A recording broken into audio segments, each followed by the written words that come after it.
Hello my dear friends, कैसे हैं आप सभी दोस्तों। आज हमारे कैपिटल गेन का लास्ट पार्ट होने वाला है और फुल सीरीज ऑलरेडी आपकी प्लेलिस्ट में अपडेट हो चुकी है, तो आप पूरे कैपिटल गेन के लेक्चर्स वन बाय वन करके प्लेलिस्ट से देख सकते हैं। ओके, तो अब तक हमने बेसिक कर लिया है, टैक्स रेट्स कर लिया है, सैलरी का टॉपिक कर लिया है और कैपिटल गेन का ये है लास्ट पार्ट।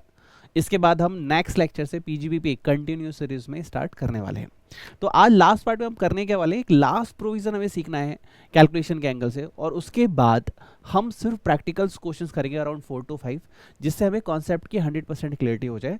उसके बाद एक section 47 what is not a transfer की एक हेडिंग रह गई है, वो करके हम अपने चैप्टर को आज फाइनलाइज कर देंगे। चलिए सर, आज की हेडिंग शुरू करते हैं। लिखिए सर, आज का टॉपिक लिखिए, स्पेशल प्रोविजन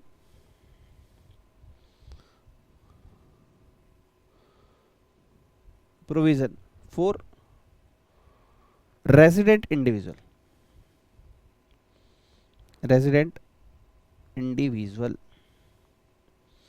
मतलब सर एक क्वेश्चन और है यहाँ पे साथ के साथ ऐड हो जाना चाहिए कि ये प्रोविजन किसके लिए है, रेजिडेंट इंडिविजुअल के लिए। यानी अगर आप रेजिडेंट इंडिविजुअल नहीं हैं तो ये प्रोविजन जो अभी हम सीखने वाले हैं ये आपके लिए एप्लीकेबल नहीं है। राइट सर, मैं एच हूँ, आपके लिए एप्लीकेबल नहीं है। सर मैं कंपनी हूँ, सर आपके लिए एप्लीकेबल नहीं है। सर मैं नॉन रेजिडेंट हूँ लेकिन इंडिविजुअल, सर आपके लिए भी नहीं है। आइए लिखिए सर, बहुत प्यारा इंपॉर्टेंट है और 90% स्टूडेंट्स इस प्रोविजन का प्रैक्टिकल इम्प्लीकेशन नहीं जानते हैं। So you are the one जो इस बार इसे सीख के जा रहे हैं और इस बार पास होने वाले हैं। हाँ, कुछ को पता होगा लेकिन इस पर कॉन्सेप्ट क्लियरिटी बहुत अच्छी होने वाली है आपको। लिखिए, इन case of resident individual,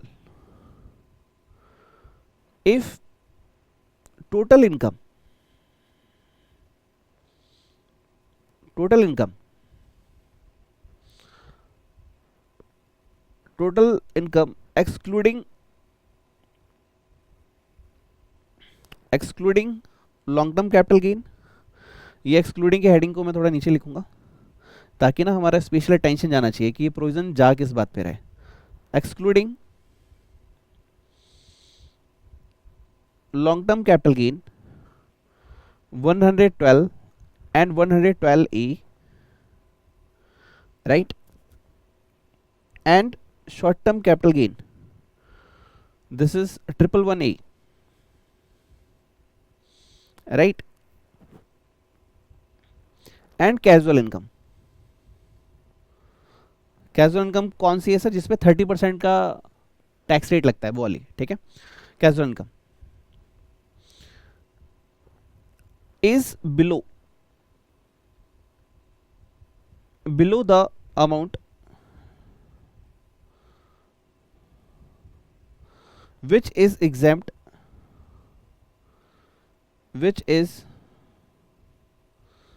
exempt from tax. तो देखिए फिलहाल के लिए मैं क्या लिख रहा हूं, दिस इज 3 लाख जो हमारी 115 बीएससी की सीरीज चल रही है उसके अकॉर्डिंग, और बाकियों के अकॉर्डिंग क्या हो जाएगा सर, अभी सिखाने के लिए मैं 3 लाख ले रहा हूँ क्योंकि 115 बीएससी में 3 लाख है, बाकी 250, 2.5 लाख, 3 लाख एंड 5 लाख। आपने 60 एज कम है तो 2.5, अप टू 60 to 80 है तो 3 लाख, उसके बाद 5 लाख, राइट। 80 प्लस है, रजनीकांत सर है, तो हमारा 5 लाख, वो वाली लिमिट यहाँ पे अप्लाई होती है।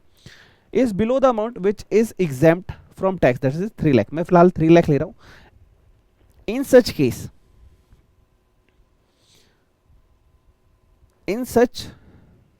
Cases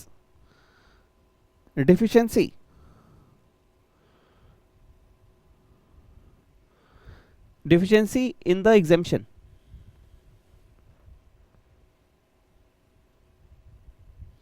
shall be allowed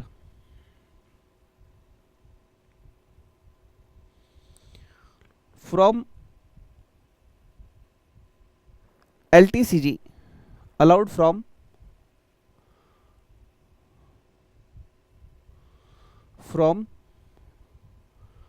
long term capital gain 112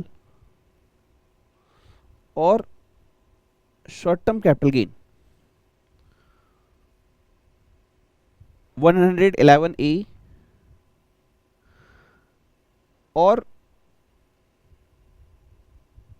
long term capital gain under 112 A,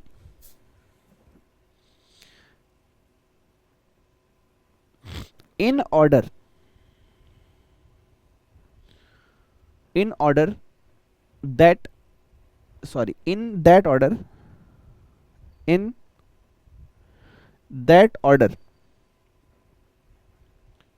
in that order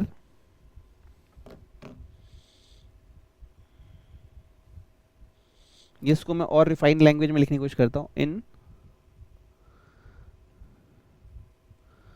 in the order must beneficial to assessee, जिससे assessee का ज्यादा से ज्यादा फायदा हो, to the assessee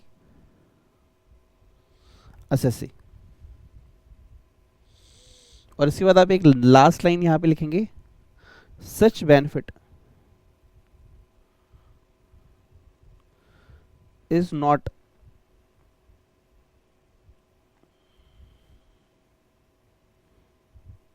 allowed to non resident. अगर कोई non resident है तो उसको ये बेनिफिट अलाउ नहीं होगा। अब देखो, इस प्रोविजन की पहले हम हिंदी समझते हैं, उसके बाद हम इसको क्वेश्चन में ट्रांसफर करने वाले हैं और इसके ऊपर around 3 to 4 question class question में भी डिस्कस करेंगे ताकि कॉन्सेप्ट क्लैरिटी मिल जाए। कहते हैं इन केस ऑफ रेसिडेंट इंडिविजुअल, कोई रेसिडेंट इंडिविजुअल है, इफ टोटल इनकम, मान लीजिए उसकी जो टोटल इनकम है long term capital gain, short term capital gain और कैजुअल इनकम को छोड़कर, ठीक है, अगर 3 लाख से कम है, फिलहाल 3 लाख ले रहे हैं 115 बीएससी के अकॉर्डिंग, बाकी मैंने आपसे कहा 2.5, 3 लाख और 5 लाख की लिमिट हो सकती है। मैं उसको ना लेके अभी इस वाली स्कीम के अकॉर्डिंग आपको बता रहा हूं, दोनों में से कोई भी स्कीम हो प्रोविजन सेम रहेगा, ठीक है। इन सच केसेस, मान लो आपको बेसिक एग्जाम्पशन लिमिट मिली ही नहीं, बेसिक एग्जाम्पशन लिमिट क्या है 3 लाख 115 बीएससी के अकॉर्डिंग, तो जो डिफिशियंसी है, जो आप बेसिक एग्जाम्पशन लिमिट क्लेम नहीं कर पाए, उसे आप एडजस्ट कर सकते हैं लॉन्ग टर्म कैपिटल गेन से, शॉर्ट टर्म कैपिटल गेन से और long term capital gain 112 E से, in the order must beneficial to the assessee, जिससे असेसी का फायदा हो, बट ये बेनिफिट एनआर को नहीं मिलता है। ओके, ठीक है सर। सर ये बात ना पढ़ने में अच्छी लग रही है लेकिन समझने में अभी दिमाग में नहीं आई, अब हमें क्वेश्चन करवाओ तो हमें समझ में आए, ठीक है सर। आइए सर, लिखिए एग्जाम्पल नंबर 1, लिखिए mister x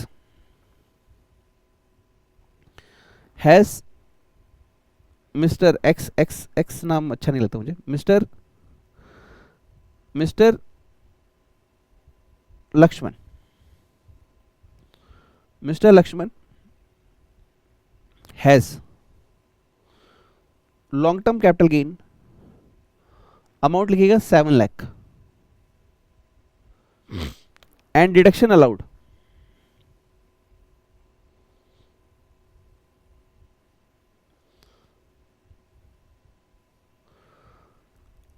under chapter 80C to 80U is 1 lakh, is 1 lakh,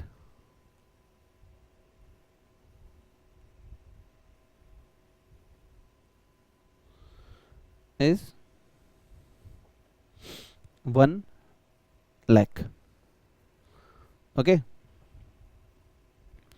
लिखिए कंप्यूट टैक्स लायबिलिटी।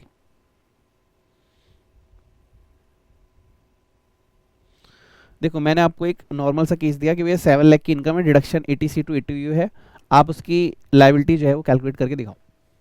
स्टार्ट करो, मैं आपको टाइम दे रहा हूं। अब आपको अपना टैलेंट शो करना है, चैप्टर का लास्ट एंड आ गया है, प्रोविजन में आपको सारे सिखा चुका हूं। अब आप अपना टैलेंट प्रूव करो, कमेंट बॉक्स में जाके राइट आंसर लिखना। जितने भी स्टूडेंट पास होना चाहते हैं वो देखिए, खुद सिर्फ पास टाइम पास करने के लिए देख रहे हैं, मैं उनके लिए बात नहीं करता सर हमारे पास टाइम नहीं हो ना हम कर देते। यार तुम्हें तुम्हारे पास होने के लिए, सक्सेस होने के लिए टाइम नहीं है, मैं कैसे एज्यूम करूँ कि तुम्हें तुम्हारी लाइफ में टाइम मिलेगा। सो या तो अभी कर लो या तो लाइफ टाइम करते रहो। यार सीरियस हो जाओ, आंसर सॉल्व करो और मुझे बताओ इसकी लाइबिलिटी कितनी आएगी। लेक्चर को यहाँ पॉज कर दो, राइट। अब स्टार्ट करते हैं, मेरे साथ स्टार्ट कीजिए। मान के चलिए आप ये आंसर नहीं देख रहे, आप खुद से कीजिए आंसर, ठीक है सर। आंसर क्या लेंगे आप?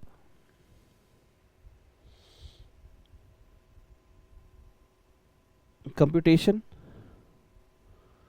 Of tax liability of mister Lakshman for assessment year as per the question and previous year as per the question, जो भी मेंशन होगा वो आप यहाँ पे लेने वाले हैं, ठीक है। फिर आप लिखेंगे पर्टिकुलर्स,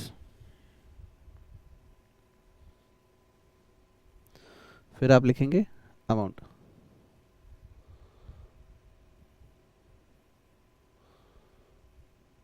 ठीक है, पर्टिकुलर और अमाउंट। नाउ फर्स्ट लिखिए इनकम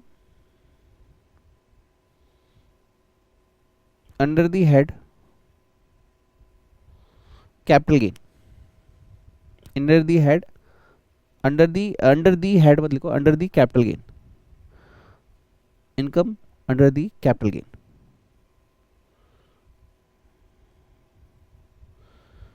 और ये कौन सी इनकम है सर? सर ये इनकी लॉन्ग टर्म कैपिटल गेन है। ओके सर, कितना अमाउंट है सर? 7 लाख। सो और कोई इनकम है क्या सर? और कोई इनकम नहीं है। अगर और कोई इनकम नहीं है तो मैं इसी को ग्रॉस टोटल इनकम बोलने वाला हूँ। What is gross total income? Sum of all 5 head is known as gross total income. कोई दूसरी इनकम नहीं है इसलिए मैं इसको ग्रॉस टोटल इनकम मान रहा हूँ, ठीक है। तो आपने क्या किया, ये आपकी हो गई ग्रॉस टोटल इनकम।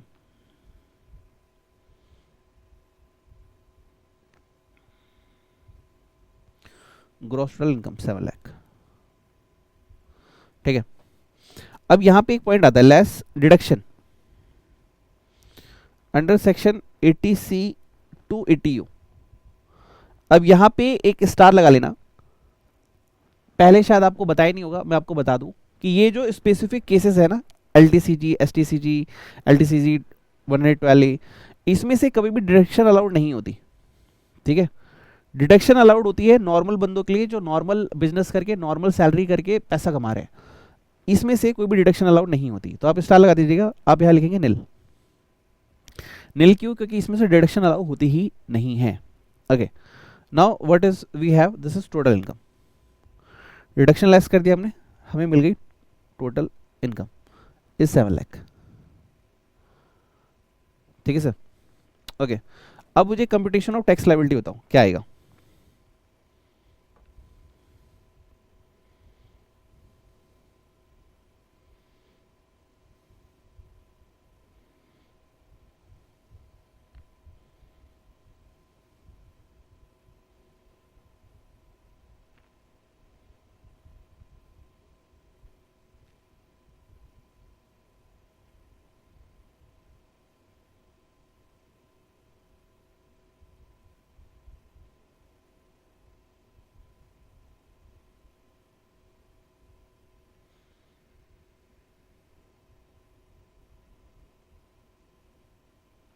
मैं वेट कर रहा हूं, बताइए मुझे आंसर।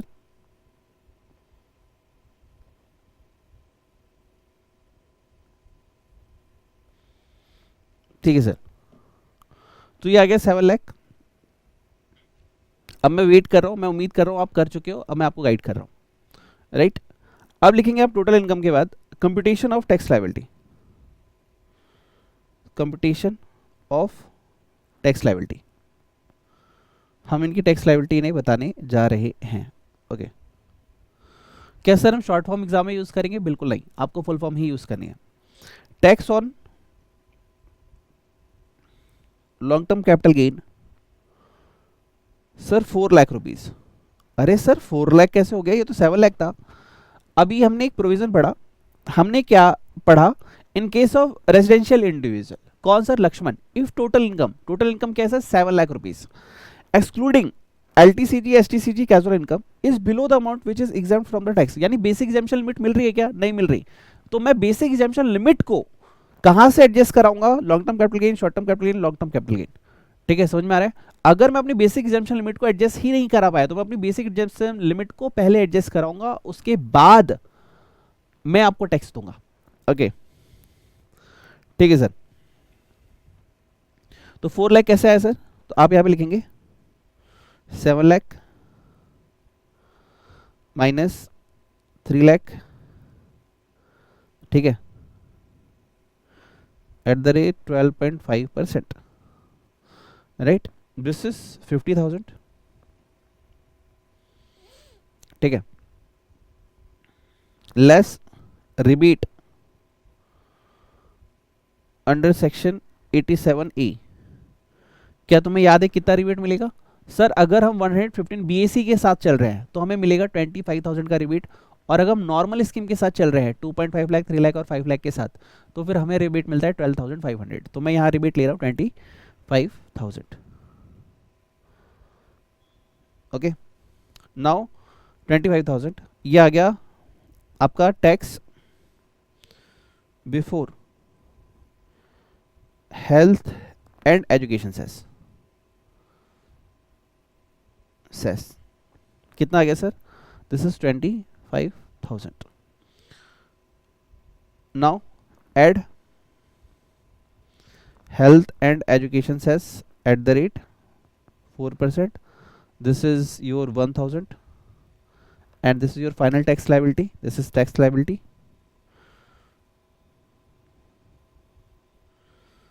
Liability 26,000. अब यहाँ पे एक चीज और होगी, आपने लास्ट लेक्चर में मेरे साथ एक नोट लिखा था, जहां तक मैं आपको दिखाना चाहूं।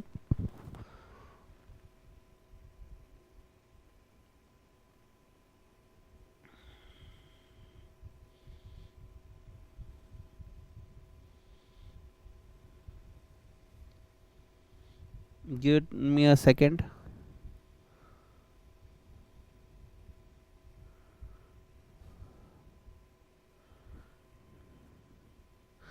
यहाँ पे हमने एक सेक्शन पढ़ा था, rebate under section 87A not available against long term capital gain 112A। तो इस वाले में क्या था कि 112A, अभी जो मैंने आपको क्वेश्चन दिया, this is normal long term capital gain. Normal long term capital gain क्या है सर? जैसे मैंने आपको कल एक सीरीज लिखवाई थी, 112A में आपको रिबेट नहीं मिलता, राइट। फिर आपकी जो इनकम है इसमें लॉन्ग टर्म कैपिटल गेन भी टू टाइप्स के हैं। एक है 112A वाला, देखो एक है 112A, एक है 111A। This is about share market. मैं बात कर रहा हूं जो शेयर मार्केट के अलावा है उन पे क्या होगा। तो अगर बिफोर है तो 20%, आफ्टर है तो 12.5%। ओके, ये मैंने आपको लास्ट लेक्चर में लिखवाया था। तो अभी जो हमने बात की, this is under section 112। Okay, ठीक है सर। अब सर हमें दूसरा क्वेश्चन कराओ सर। अगर यही क्वेश्चन अगर सेम 112A का होता तो क्या होता? सेम यही क्वेश्चन होता तो 112A होता अगर सेम यही क्वेश्चन, तो मेरे हिसाब से इसमें क्या चेंजेस आते हैं आप बताओ, बताओ बताओ बताओ बताओ।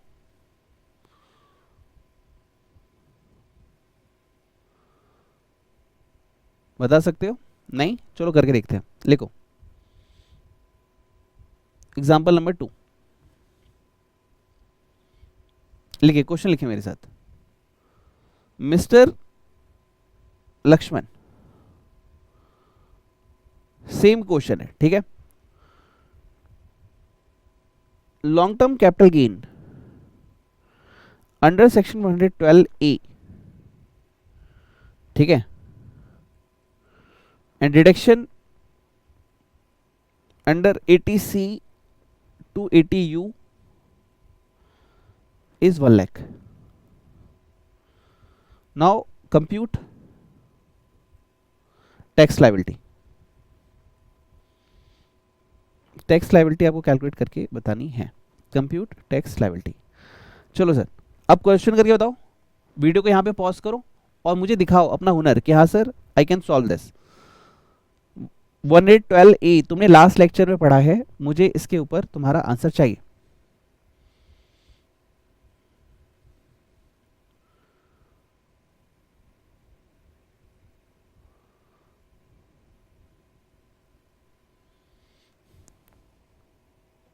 रेडी, स्टार्ट करें।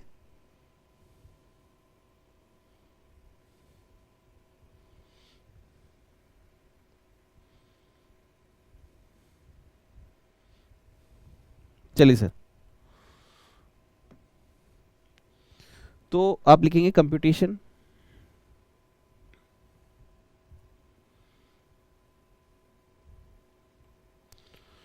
Of tax liability of mister Lakshman for previous year and assessment year. ठीक है, यहां लिखिए पर्टिकुलर्स, यहां पे लिखिए रुपीज। मेरा क्वेश्चन आपसे है कि अगर ये 112A होता, अभी तो हमने 112 का क्वेश्चन किया जिसमें नॉर्मल है, शेयर मार्केट वाली बात नहीं है, लैंड और प्रॉपर्टी वाली बात है, ज्वेलरी वाली बात है, लेकिन अगर 112A हुआ, शेयर मार्केट का सेम क्वेश्चन हुआ, तो इसकी डीलिंग कैसे होने वाली है, राइट? तो आप लिखिएगा इसमें income under the capital gain, capital gain आप लिखेंगे long term capital gain under section 112A, this is 7 lakh. Sir ये तो बिल्कुल वही है पहले जैसा, बिल्कुल। क्या ये आपकी ग्रॉस टोटल इनकम हो गई? हाँ सर, क्यों? क्योंकि दूसरी कोई हेड की इनकम नहीं है, और ग्रॉस टोटल इनकम का मतलब होता है कि 5 हेड्स की इनकम को ऐड करके। अभी तो मैंने एक ही इनकम ली है इसलिए ये लेंगे। अभी within next 2 to 3 question we will explore it. Now computation, sorry यहाँ लिखो ग्रॉस टोटल इनकम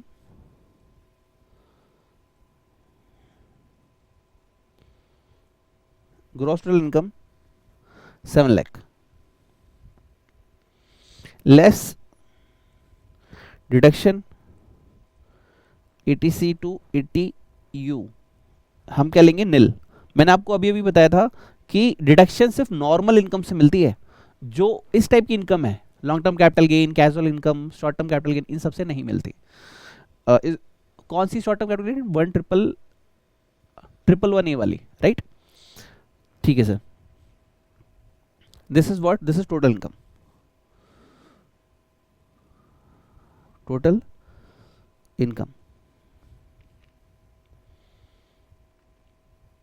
राइट? अब आप करोगे कंप्यूट टैक्स लायबिलिटी। जब आप टैक्स लायबिलिटी कैलकुलेट करोगे तो आप लिखोगे tax on long term capital gain. कैसे आएगा sir? Sir 7 lakh. Basic exemption limit sir कितनी है? 3 लाख। अब यहां पे लेस करना -1,25,000। What is this?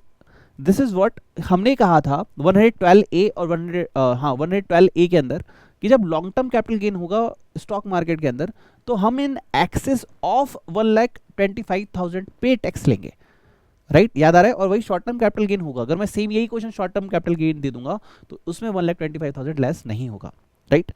तो यहां पे आप मल्टीप्लाई क्या करेंगे? रीड क्या था sir? 12.5%। Okay, so my dear friend, this is 34,375। Okay, ये हो गया 2,75,000 का 12.5%। Okay, now less rebate. क्या रिबेट मिलेगा क्या? आंसर है नहीं सर, इस पे रिबेट नहीं मिलता अंडर सेक्शन 87A। जब ये ए आ जाएगा ना, 112A, 111A, रिबेट भूल जाओ। तो यहां पे क्या आ जाएगा? निल। फिलहाल के लिए क्या याद रखो? 112 में रिबेट मिलता है, 112A में रिबेट नहीं मिलता, निल। ठीक है, नाउ यहां पे लिखोगे tax before health and education cess, this is 34,375, add health and education cess at the rate 4%। 4% क्या आएगा सर मेरे हिसाब से? 1,375। Now this is tax liability,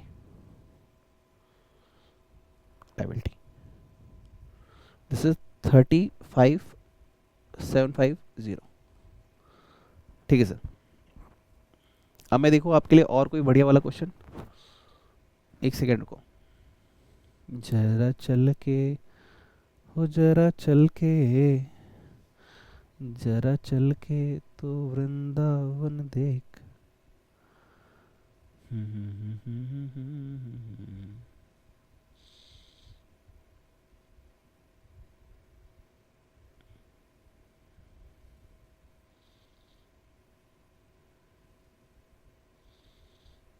एक सेकेंड, मैं आपके लिए ना क्वेश्चन सेलेक्ट कर रहा हूँ, एक सेकेंड।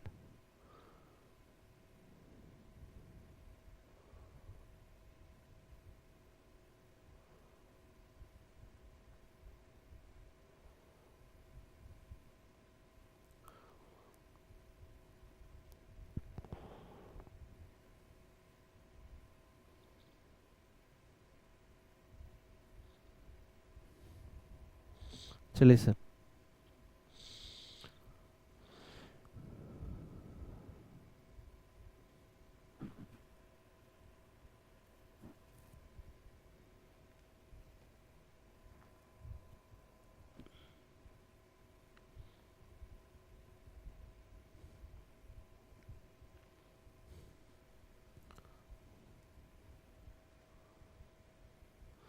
अब ना मैं क्वेश्चन को थोड़ा कंपाउंडिंग बना रहा हूँ। कंपाउंडिंग मतलब मिक्स, इसमें मैं आपको बहुत सारे एलिमेंट देने वाला हूँ, राइट? लिखे, और ये जो एग्जाम्पल्स इन्हें 5 स्टार लगा लेना, क्योंकि ये करने के बाद आपकी नॉलेज टॉप नोच होने वाली है, टॉप नोच, बहुत नेक्स्ट लेवल पे।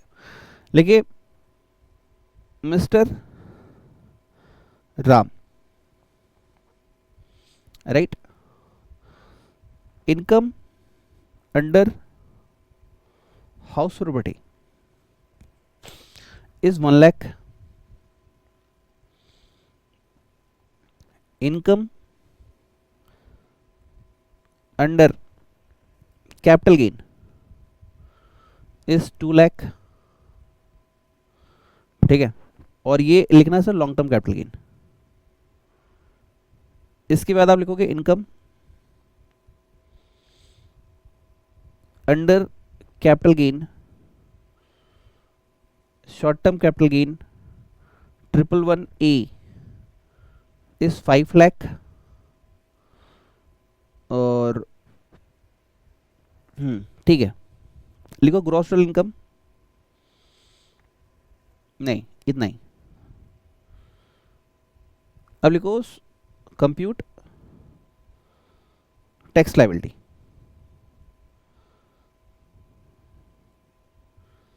अब इस क्वेश्चन के बाद मैं आपका लेवल एक अप और करूंगा, ऐसे ही 2 क्वेश्चन अभी और मैं लेने वाला हूं, एक ये, फिर एक से और 1-2 और, ताकि आपका लेवल अप हो जाए। अब जरा इस क्वेश्चन को सॉल्व करके दिखाओ। स्टार्ट करो भाई, कॉफी भी नहीं है, चलो आओ, ये लो कॉफी मेरी तरफ से। तुम्हें मिठाई खिलानी है पास होके, याद रखना। सुपर 30 के जो स्टूडेंट्स हैं मैं उनसे भी यही कहता हूँ भाई, क्लासेस और वीडियो लेक्चर्स कोई भी दे सकता है, ठीक है, बुक्स कोई भी दे सकता है, लेकिन फेल हम कहाँ होते हैं? जहाँ 75% मिसिंग होता है। एक टीचर की कृपा जो डेली आपसे बात कर रहा है, डेली आपको गाइड कर रहा है, आपकी टेस्ट सीरीज ले रहा है, आपको प्लान कर रहा है, डेली एक हाथ आपकी उंगली को पकड़ के बोल रहा है चल मैं तेरे साथ हूँ, चल सीए पास करते हैं, टेंशन मत ले, मैं तेरे साथ खड़ा हूँ। This is the 70%, right? तो हमें सिर्फ पढ़ना नहीं है, हमें खुद को ट्रांसफॉर्म करना है एक मूवमेंट के साथ।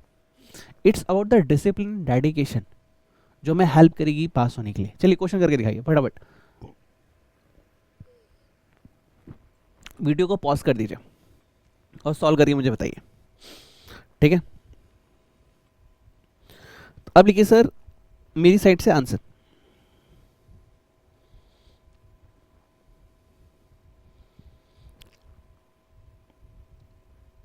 Computation of tax liability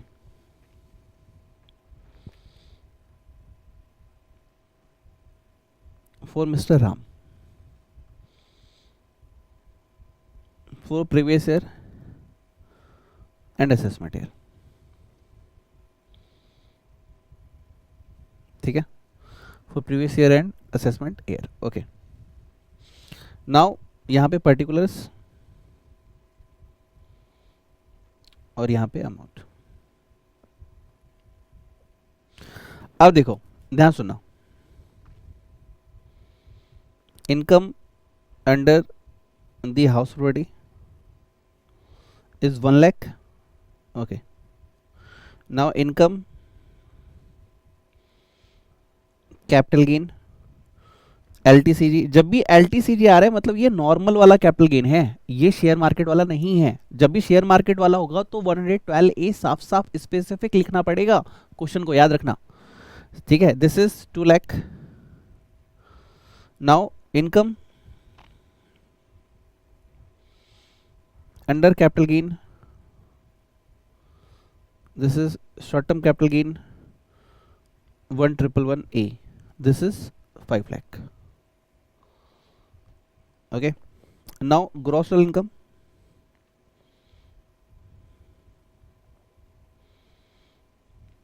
this is 8 lakh. अब यहाँ पे क्या मैं लेस कर सकता हूँ, क्या मैं लेस कर सकता हूँ, डिडक्शन कोई होगी तो आंसर है no.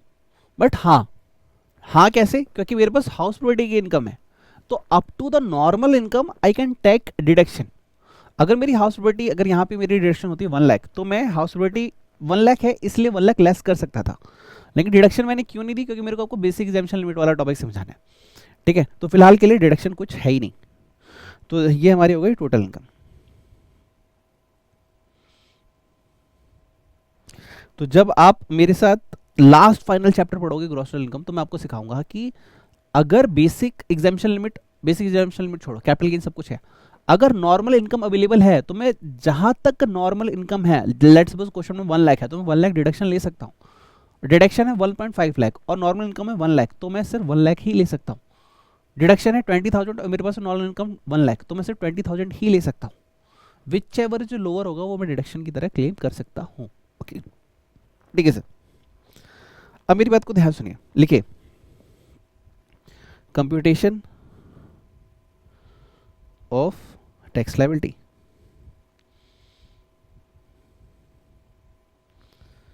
Tax liability, computation of tax liability. ठीक है सर. तो सबसे पहले tax on normal income.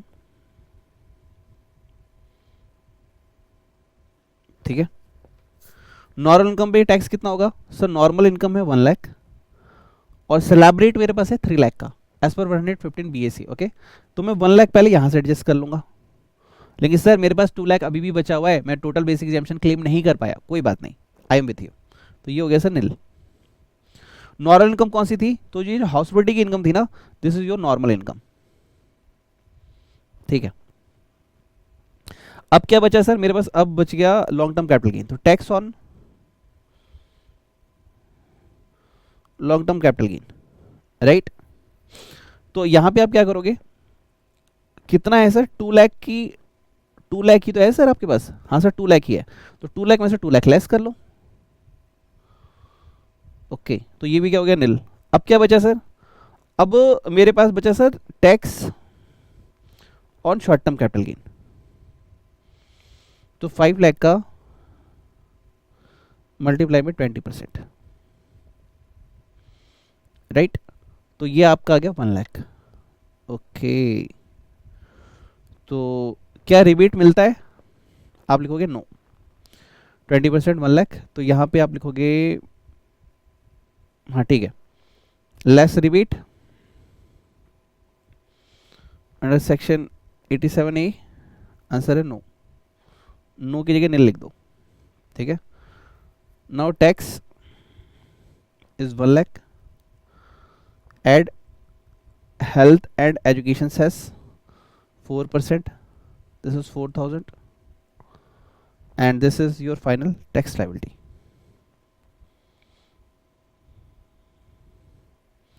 This is 1,04,000. Sir इसमें एक बात और सीखने के लिए मिली कि सर हमें किस सीक्वेंस में लेस करना है. तो सीक्वेंस मैंने आपको ऑलरेडी नोट में बताया था. ये देखो सर, सबसे पहले आप नॉर्मल जो कैपिटल गेन होगा 112 वहां से लेस करोगे. आप पहले नॉर्मल इनकम से लेस करोगे. नॉर्मल इनकम क्यों नहीं लिखा? क्योंकि प्रोविजन नॉर्मल इनकम के बारे में है ही नहीं, बट रूल क्या है, पहले नॉर्मल इनकम है तो वो एडजस्ट कर लो, फिर 112 यानी नॉर्मल कैपिटल गेन से एडजस्ट कर लो, फिर शॉर्ट टर्म कैपिटल गेन. अगर तुम्हारे पास बेसिक एग्जाम्पशन लिमिट बची हुई है, मान लो इस क्वेश्चन में लेट सपोज हाउस प्रॉपर्टी की इनकम नहीं होती, लॉन्ग टर्म कैपिटल गेन नहीं होता, तो मैं direct short term capital gain से लेस कर सकता था.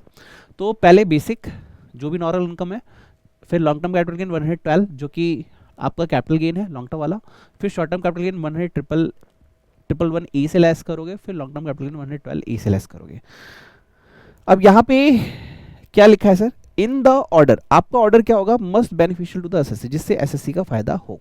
आप वो वाला ऑर्डर फॉलो कर सकते हो, right. Okay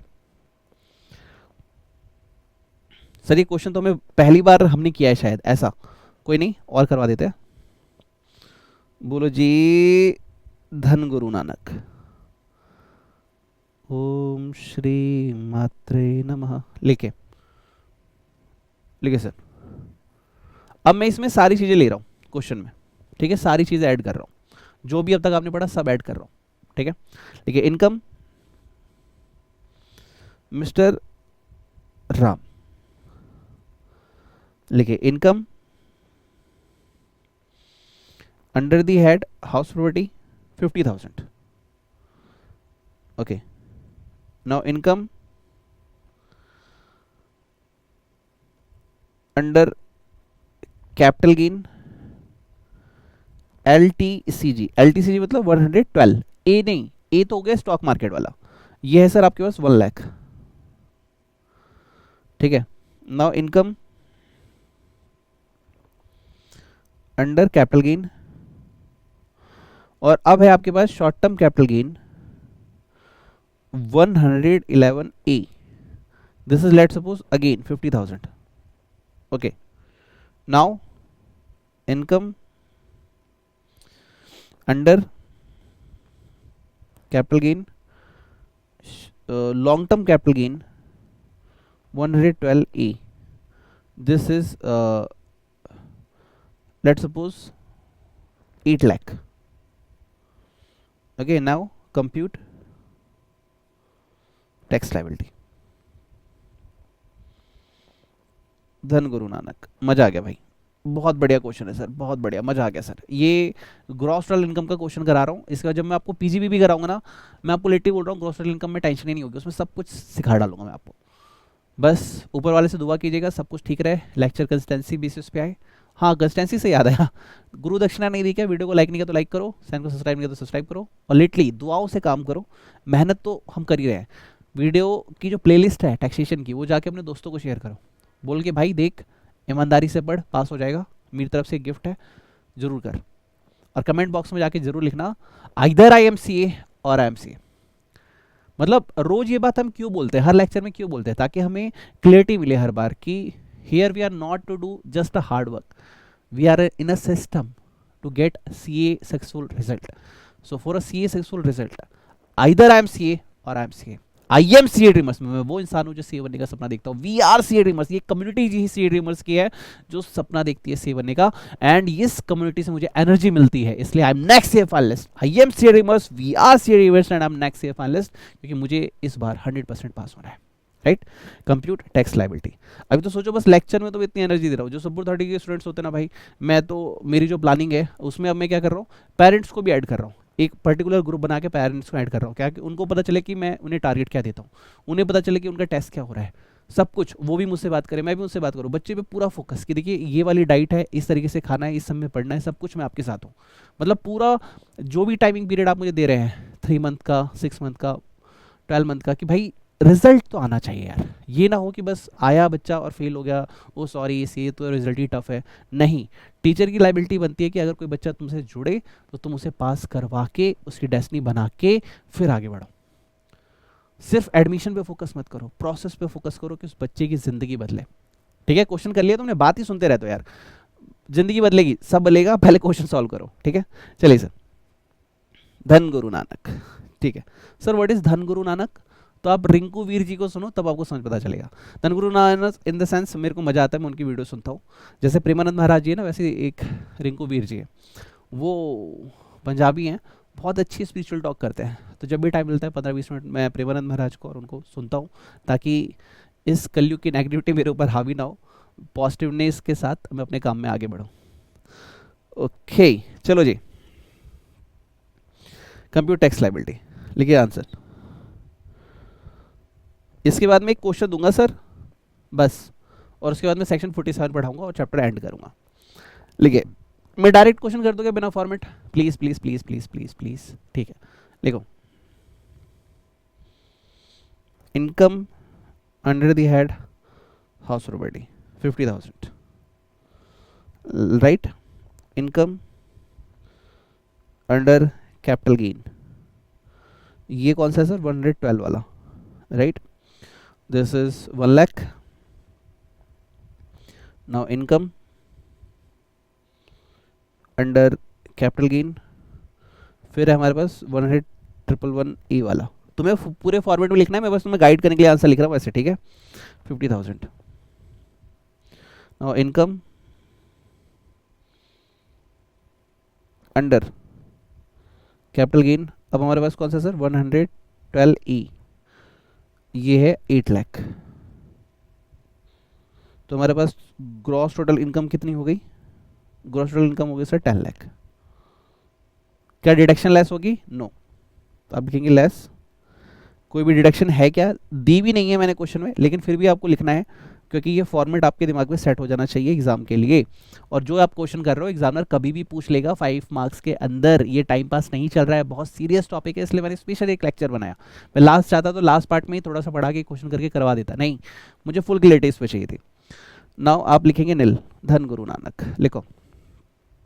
now total income,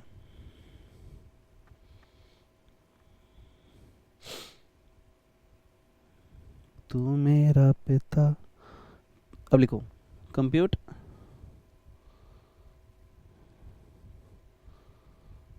tax liability, right. लिखिए tax on normal income 3 lakh की लिमिट है ना आपकी, ठीक है। तो 50,000 है आपकी नॉर्मल इनकम, मैं इसमें से 50,000 वैसे ही लेस कर दे रहा हूँ, तो ये हो गया आपका nil. Okay, now tax on capital gain, और ये कौन सा है सर आपका कैपिटल गेन। तो इसमें तो सर 1 लाख की आपका अमाउंट है, राइट। तो 1 लाख में से 1 लाख मैंने डायरेक्ट लेस कर दिया, तो ये हो गया सर नील।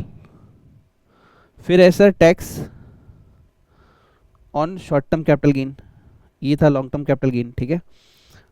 111A, यहाँ पे सर कितना है 50,000 था आपका, तो 50,000 में से 50,000 लेस हो गया, ये भी क्या हो गया आपका नील। तो 3 लाख में से अब तक मैंने 2 लाख ही यूज किया है, पूरा मैंने अभी यूज नहीं किया, ठीक है।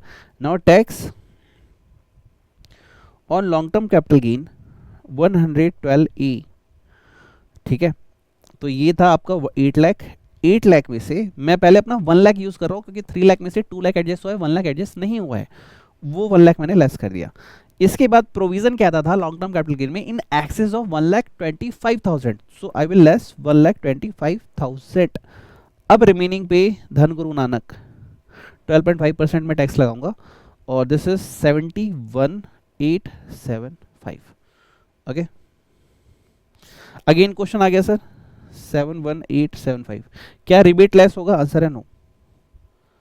रिबेट लेस होगा, rebate under section 87A, answer है नहीं सर, नील। क्यों, क्योंकि ना तो 112 की इनकम है ना तो नॉर्मल इनकम, सारी बची गई, बस ये long term capital gain 112A है, इसलिए इसमें कोई रिबेट अलाउ नहीं होगा, ठीक है।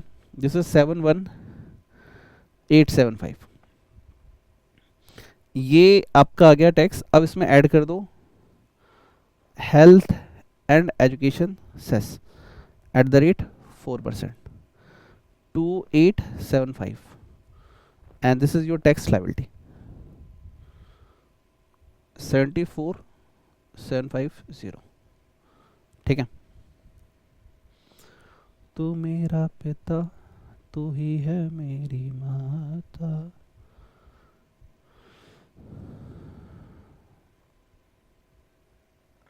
बस सर, बहुत बढ़िया किया आपने। एक क्वेश्चन मैं आपको लिखवा देता हूँ, राइट, एक क्वेश्चन लिखवा देता हूँ, ये एग्जाम्पल आपका होमवर्क है, और जिसने भी ये होमवर्क कर दिया सही,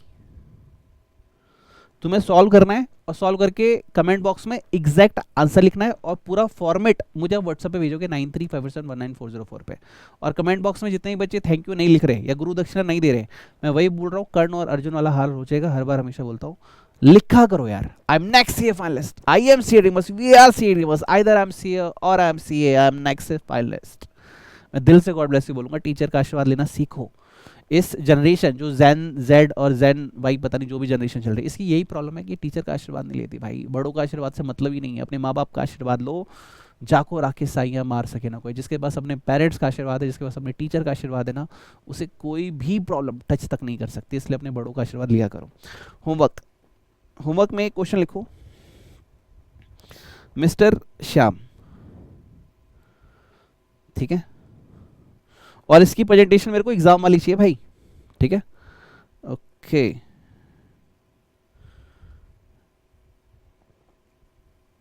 लिखो, लिखो, income under house property is 4 lakh, okay. Now लिखो income under capital gain, long term capital gain is 1 lakh. Now income under capital gain, this is short term capital gain, 111A is 50,000. Income under capital gain, long term capital gain, 112A is 6,50,000. You compute tax liability. लिख लो भाई, question लिख लो।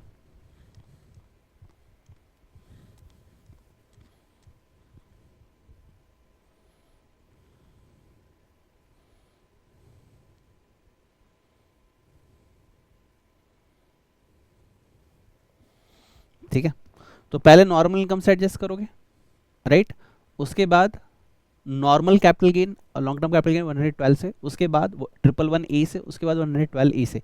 वैसे इतना लंबा जाएगा ही नहीं, question तुम कर सकते हो। अगर तुम्हें इसका आंसर चाहिए, आंसर, तो इसका आंसर है ₹2600, राइट। इसको सॉल्व करके मुझे व्हाट्सएप पे जरूर भेजना और दिल से गॉड ब्लेस यू बोलना। मैं तुम्हें बोलूँगा जाके जरूर लिखना, आइदर IMCA, चैप्टर खत्म हो गया यार कैपिटल गेन, इतना तो कर सकते हो, आइदर IMCA और IMCA, राइट। लिखो जाके IMCA must, VRCA must and IMCA finalist. इस कम्युनिटी की पावर को समझो। जब तक तुम कम्युनिटी को फील नहीं करोगे, जैसे हम मंदिर जाते हो तो भगवान की पावर को समझते हैं, तब पावर काम करती है। तुम भगवान की पावर को इज्जत नहीं करोगे तो पावर काम नहीं करेगी। उससे टीचर के आशीर्वाद की इज्जत करो। कमेंट जरूर करना, लास्ट है, और हो सके तो किसी भी 2 फ्रेंडों को ये प्लेलिस्ट जरूर शेयर करना यार, दिल से। नेक्स्ट जो हम स्टार्ट करने वाले, दिस इज PGBB, ओके। अब हम एक लास्ट टॉपिक डिस्कस कर लेते हैं, सेक्शन 47। सेक्शन 47 का मतलब क्या है? देखो, ये क्वेश्चन जनरली आता नहीं है, इससे 1-2 केस बाई चांस बन जाते हैं थियोरिकल में, या MCQ में बनेगा, केस स्टडी बनेगा, बट डायरेक्ट क्वेश्चन इससे बनता नहीं है। ये कह रहा है कि भैया इन चीज़ों को हम ट्रांसफर मानते नहीं हैं। क्या कह रहा है? इन चीज़ों को जो ये हो रही हैं, जो तुम देखने वाले हो, इसको हम ट्रांसफर नहीं मानते हैं, ओके। सेक्शन 47 क्या बोल रहा है? ये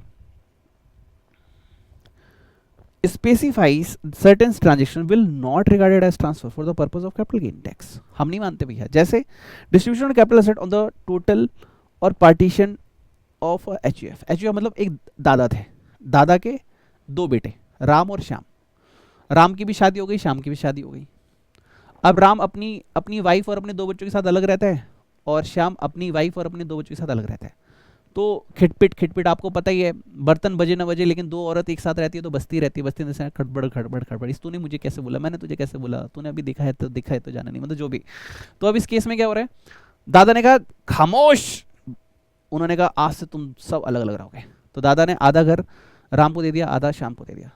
this is the capital gain? Answer है no, this is not a capital gain as per section 47। तो distribution capital asset on the total और पार्टीशन ऑफ HUF।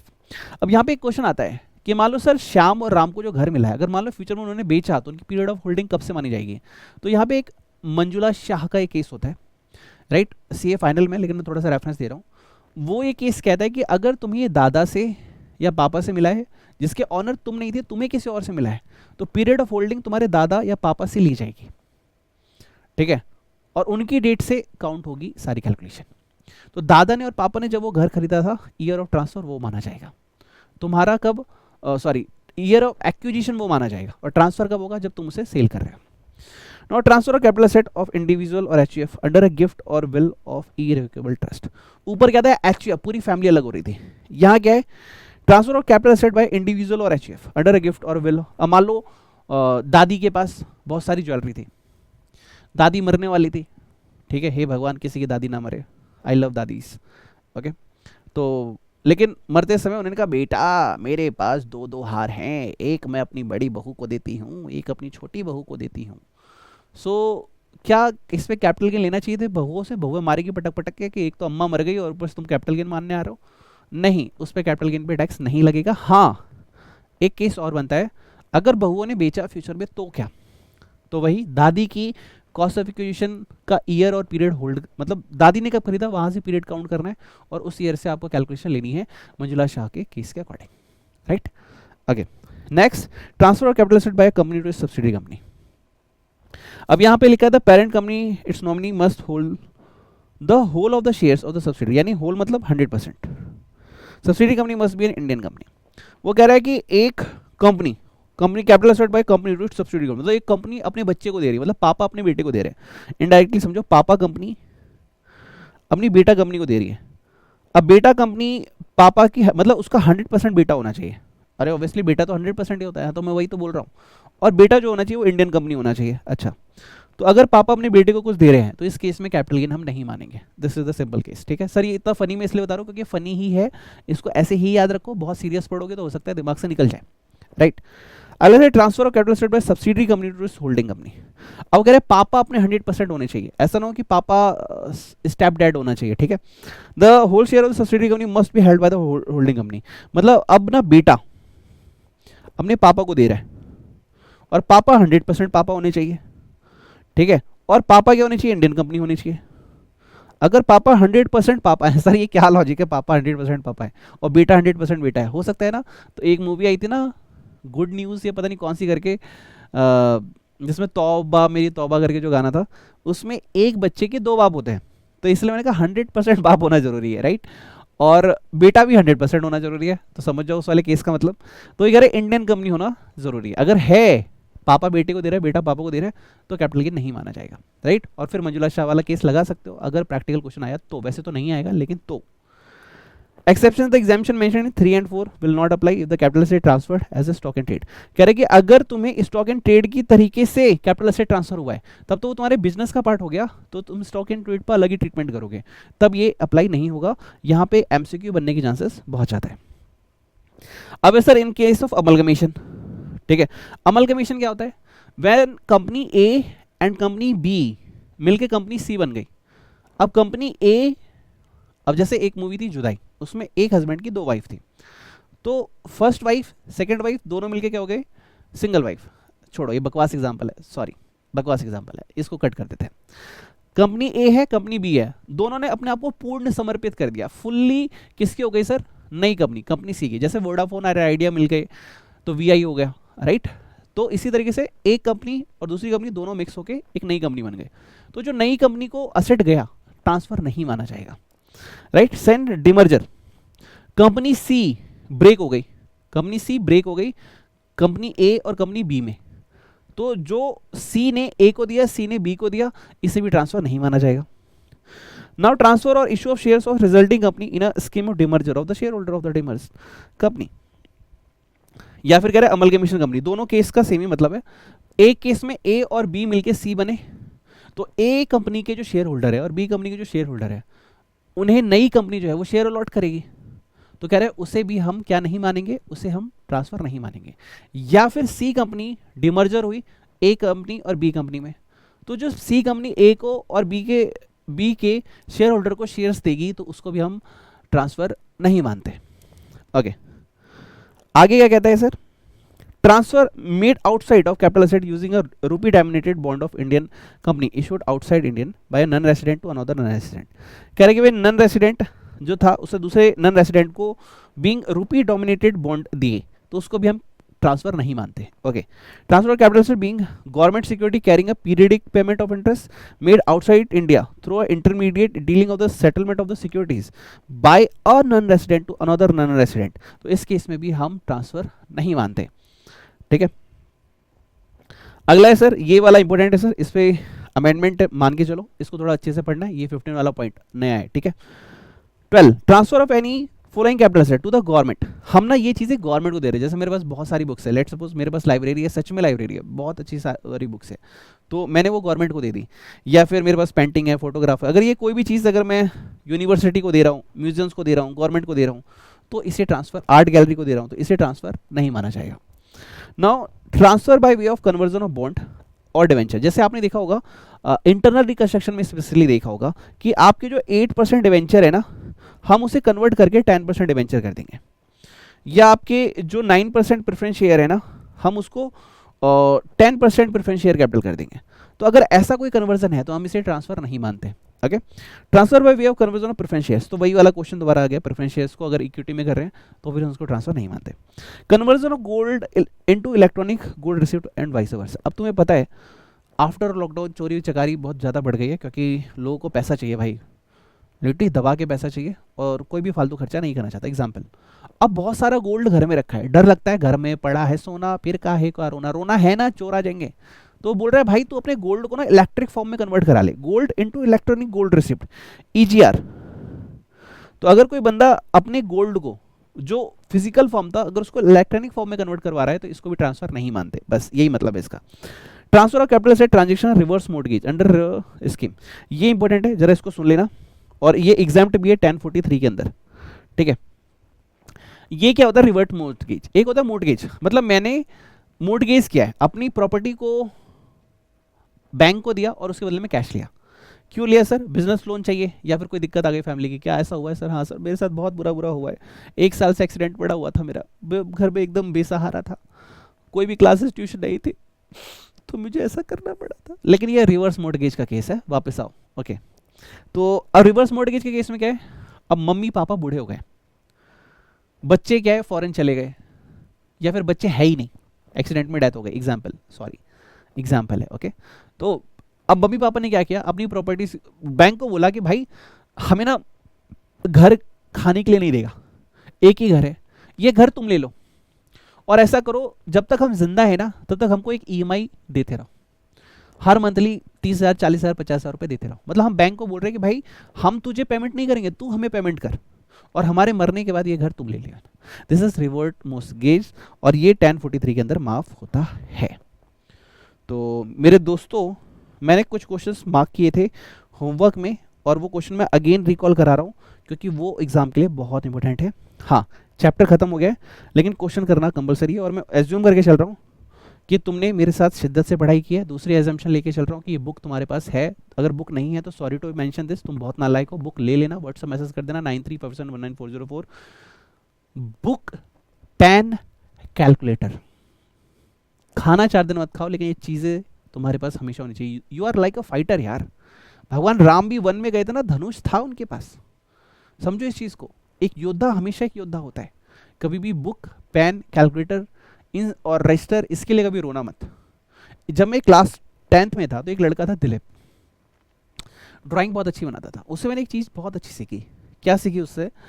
उसने वो ना हमेशा मतलब रफ भी करता था ना तो फेयर कॉपी में करता था। जैसे हम लोग चिल्ली लोग पता ही है, कॉपी के लास्ट में जाके रफ करेंगे, प्रॉपर रफ करते ही नहीं थे। या फिर रफ कॉपी के लिए भी मम्मी पापा एक ब्लैक कलर की कॉपी मंगाते हैं, उसमें रफ करो, तो वो हमेशा फेयर पेज पे करता था। मैंने बोला एक बात बता, पैसे वेस्ट नहीं हो रहे तेरे? तो उसने एक बात सिखाई, मेरे को सिखाई, मेरे को बहुत अच्छी लगी वो बात। उसने कहा कि जिंदगी वेस्ट होने से अच्छा है पैसे वेस्ट हो। तो उस पर मैं तुम्हें गाइड करूंगा कि यार तुम एक बुक पे अमाउंट वेस्ट नहीं कर रहे, अटेम्प्ट वेस्ट हो जाए चलेगा, 2 3 4 5 सालों में सीए बनोगे चलेगा, लेकिन एक बुक लेके तुम पास हो जाओ, what is worth for you, just consider it. ठीक है, तो क्वेश्चन नंबर 5 बहुत इंपॉर्टेंट है, राइट। इसके बाद क्वेश्चन नंबर ये 5 के बाद 6 होना चाहिए, पता नहीं क्यों न्यूमेरिकल मिस्टेक है, यहाँ पे चेक कर लेना, ये बहुत इंपॉर्टेंट क्वेश्चन है, ये भी बहुत इंपॉर्टेंट क्वेश्चन है, क्वेश्चन नंबर 7 ये भी बहुत इंपॉर्टेंट क्वेश्चन है, ये बहुत बहुत बहुत इंपॉर्टेंट है, प्लीज़ ये कर लेना। इसके बाद क्वेश्चन समाप्त हो जाते हैं, बस इतना कर लो। I can promise you upcoming जो एग्जाम आ रहा है, अगर तुम मेरी लेक्चर सीरीज देख के जा रहे हो, डबल स्पीड में देख लेना, रिवीजन भी हो जाएगा दोबारा से, क्वेश्चंस करके जा रहे हो, बुक है तुम्हारे पास, तुमने शिद्दत से पढ़ा है, आई गिविंग यू 100% प्रॉमिस कि इस बार नेक्स्ट सीए फाइनलिस्ट तुम ही हो। दिल से थैंक यू लिखना, आई एम नेक्स्ट सीए फाइनलिस्ट लिखना, मैं गॉड ब्लेस यू बोलूँगा, जाइए और पास होके आइए, मेरा आशीर्वाद आपके साथ है। इस बार आपको पास होने से कोई नहीं रोक सकता। Take care, bye bye and God bless you.